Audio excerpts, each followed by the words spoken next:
DRG Kids।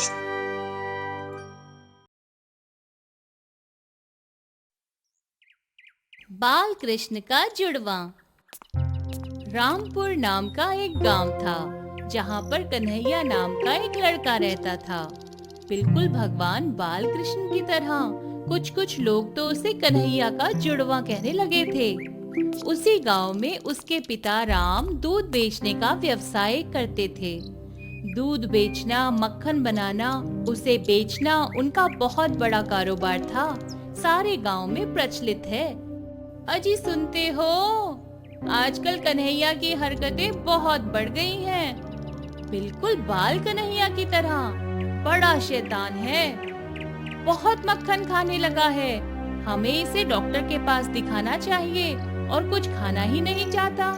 तुम ठीक कह रही हो सुमन, हमें जल्दी से किसी डॉक्टर के पास जाना चाहिए। सुमन और राम कन्हैया को लेकर डॉक्टर के पास जाते हैं। वहाँ जाते ही कन्हैया डॉक्टर का पेन उठा लेता है और उस पेन को बांसुरी समझकर बजाने लगता है।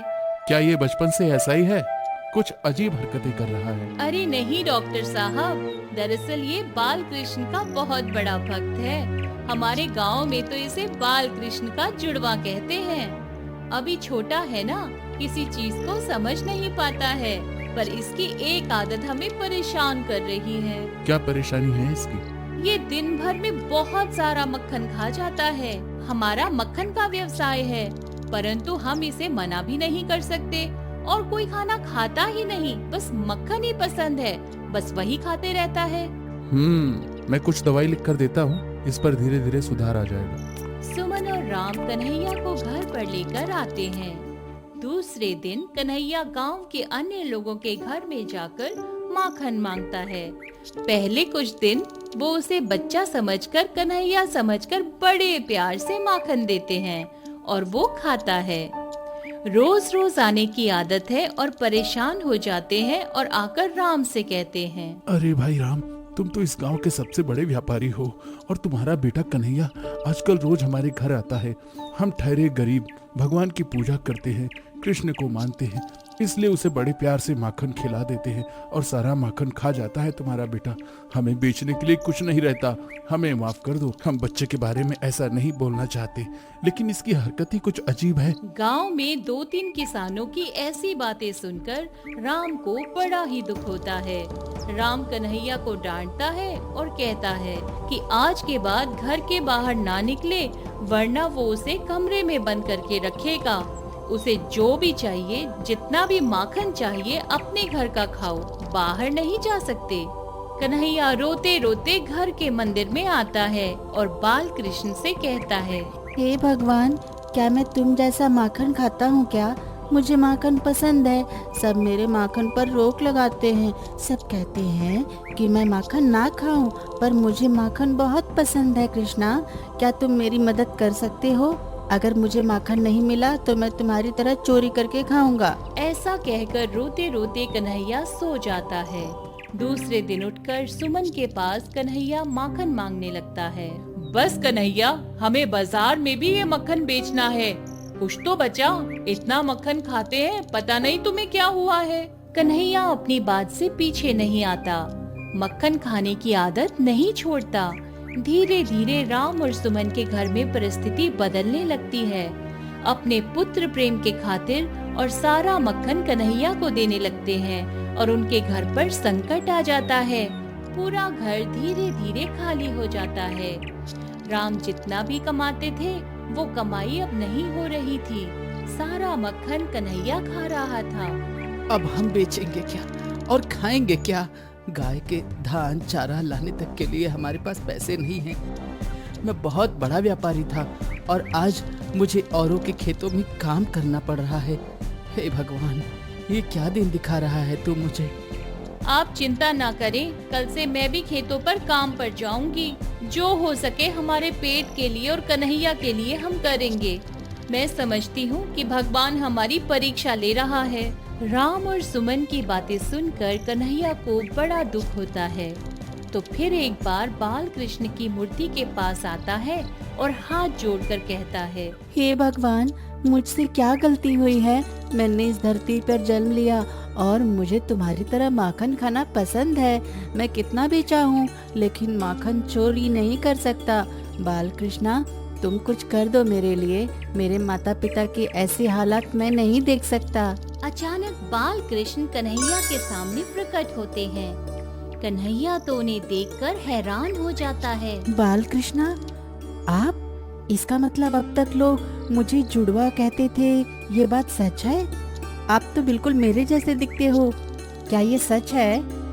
हाँ कन्हैया, बिल्कुल सच है। बल्कि तुम्हें नहीं, जगत के सारे प्राणी मात्र में मेरा अंश है। धरती के कण कण में मेरा आवास है। जो मुझे दिल से पूजेगा, मैं उसके साथ और उसके दिल में बसता हूँ। पर तुम्हारे और मेरे कार्य में बहुत फर्क है। वो कैसे? मैं जिस युग में जन्मा था वो द्वापर युग था और तुम्हारा जन्म कलयुग में हुआ है। कलयुग में द्वापर युग जैसा कुछ भी नहीं है। इसीलिए तुम्हें तुम्हारी आदतों में बदलाव लाना होगा। मैं तुम्हारी मदद करूँगा। तुम जब जब मक्खन खाने जाओगे तब तब मैं तुम्हें रोकूंगा। मैं तुम्हारे सामने आऊंगा, किसी को नहीं दिखूंगा। पर अगर तुम मुझे अपना जुड़वा कहते हो तो तुम्हें मेरी तरह लोगों की मदद करनी होगी। सिर्फ मक्खन खाना ही कन्हैया का काम नहीं था। मैं औरों की मदद भी करता हूँ, लोगों को संकट से भी बचाता हूँ, अपने माता पिता का आदर करता हूँ, उनके कार्य में उनकी मदद भी करता हूँ, ना कि उन्हें संकट में डालता हूँ। कृष्णा, तुम जो कहोगे मैं वो करूँगा, क्योंकि उसे तुम बहुत अच्छे लगते हो। क्या तुम मेरे दोस्त बनोगे? जरूर मैं तुम्हारा दोस्त बनूंगा, पर तुम्हें मुझसे वादा करना होगा कि तुम अपनी आदतों को सुधारोगे। मैं वादा करता हूँ, मैं अपनी सारी आदतें सुधार लूंगा। ऐसा कहकर बाल कृष्ण वहाँ से चले जाते हैं। दूसरे दिन कन्हैया अपनी माँ के पास जाता है और कहता है, माँ, मुझे बड़ी जोरों की भूख लगी है, क्या मुझे थोड़ा माखन मिलेगा? तभी अचानक कन्हैया के सामने बाल कृष्ण आते हैं और गुस्से से देखते हैं। माँ, मुझे माखन नहीं, मुझे चावल और सब्जी दे दो, मैं वही खा लूंगा। कन्हैया की ऐसी बात सुनकर सुमन आश्चर्यचकित हो जाती है। वो जल्दी से रसोई घर में जाकर सब्जी और रोटी लेकर आती है और अपने हाथों से कन्हैया को खिलाती है। कन्हैया बड़े प्यार से माँ के हाथों का दिया खाना खाने लगता है। सुमन की आंखों में आंसू आते हैं। माँ, तुम रो क्यों रही हो? कन्हैया, आज तुमने पहली बार रोटी और सब्जी मांगी है, माखन नहीं खाया। खुशी के आंसू हैं। मैं लोगों के तानों से परेशान हो गई थी। माँ के चेहरे पर खुशी देखकर कन्हैया खुश हो जाता है। वो बाल कृष्ण की तरफ देखता है और कहता है, माँ, और रोटी दो ना मुझे भूख लगी है। सुमन रोटी लाने रसोई घर में जाती है। तभी कन्हैया बाल कृष्ण से कहते हैं, कृष्णा, खाना तो मैं खा रहा था, पर तुम मुझे क्यों देख रहे थे? कन्हैया, माता इतने प्यार से खाना खिला रही थी। जो खाना तुम खा रहे थे वही खाना तुम्हारे साथ मैंने भी खाया था। मुझे बड़ा आनंद आया। इसी तरह अपने माता पिता को खुश रखो। मैं तुम्हारे साथ हूँ। दूसरे दिन बरसात होती है। गांव की नदी में बाढ़ आने वाली होती है। सारे गांव में कन्हैया भाग भाग कर कहता है कि बाढ़ आने वाली है, कोई भी नदी की तरफ ना जाए, संकट आने वाला है। और ठीक वैसा ही होता है, क्योंकि ये बात खुद बाल कृष्ण ने कन्हैया को बताई थी। फिर दिन भर कृष्ण कन्हैया को बताते राम नाम के एक किसान की भैंस चोरी होने वाली है और चोर उसे पश्चिम दिशा के एक गांव में छुपाने वाला है। और कुछ दिन बाद सचमुच राम की भैंस चोरी हो जाती है। वो छाती पीट पीट कर रोता है। कन्हैया वहाँ पहुँचता है और कहता है, रामू चाचा, तुम्हारी भैंस पश्चिम दिशा में एक गांव है, वहाँ पर है। चोर ने वहाँ छुपा रखी है। रामू और सारे गांव वाले उस दिशा में जाते हैं।